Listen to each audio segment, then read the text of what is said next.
NDP MP Megan Leslie is now the head of the World Wildlife Fund Canada, and that means bad news for Canadian jobs.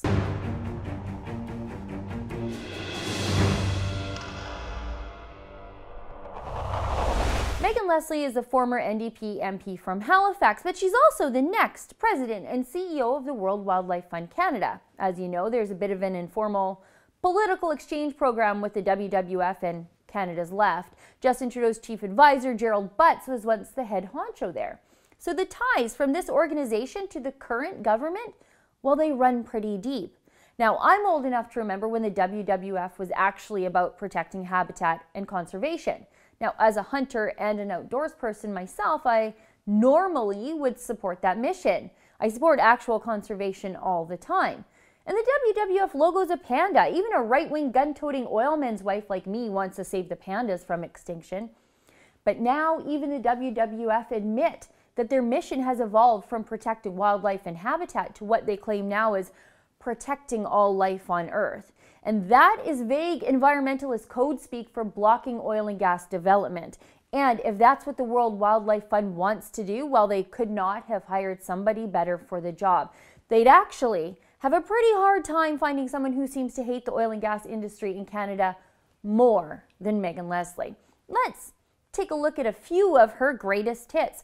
Leslie once wanted Canadians to make guilt payments to developing countries because we choose to develop our natural resources. When she was a sitting NDP MP, she actually traveled to Washington to lobby the American government and President Obama to block the Keystone XL pipeline from Alberta to ports in Texas.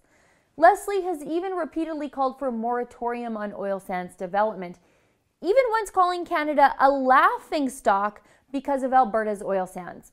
Is Megan Leslie the most anti-oil chief this anti-oil organization has ever had? And I know, you're probably asking yourself why we even care that the WWF has changed its mandate from saving habitat to stopping oil and gas development. And why do we even care that Megan Leslie is even involved in all of it? Well, I guess you should care because you're paying for it. We can see in the WWF 2016 financial statements, they received government grants from the federal government, peppered as handouts from several different federal government initiatives. There's a grant for up to $500,000 from the Government of Canada's Habitat Stewardship Program for Species at Risk. And then there are two other grants of up to $50,000 apiece from the Government of Canada through Environment Canada and the Government of Canada's National Conservation Plan. And how does the WWF use their taxpayer handouts from the federal government? Well, it sure ain't for saving the pandas. The WWF is using their federal handouts to fight the Kinder Morgan Trans Mountain pipeline expansion through BC, and they're using the killer whale habitat as their excuse to do it. Now, in the past, the WWF has been a vocal opponent of the now dead Northern Gateway pipeline project and the recently shelved Energy East pipeline. They still oppose the Keystone XL pipeline and have lobbied against the Line 9 reversal. Doesn't it make you feel good to know that your hard-earned tax dollars have been funding this opposition to Canadian energy and Alberta jobs? And scarier still, the WWF has friends in high places and a champion in the Prime Minister's office to help them see their anti-oil agenda become reality. For the Rebel.media, I'm Sheila Gunn-Reid.